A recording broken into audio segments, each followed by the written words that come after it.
Whenever I help someone stage their home, they realize how gorgeous their home is, and then they don't want to move. The answer is staging your home to live and then loving it. This house is a case in point. We took out a lot of items, removed the visual clutter, and freshened up the space, and the difference is dramatic.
This video has inspired you that you too can stage your home, not to sell it, but to live in it and love it.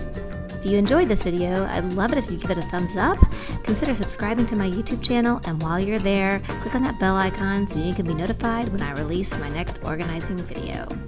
In the meantime, this is Cary Prince wishing you a very happy, organized day.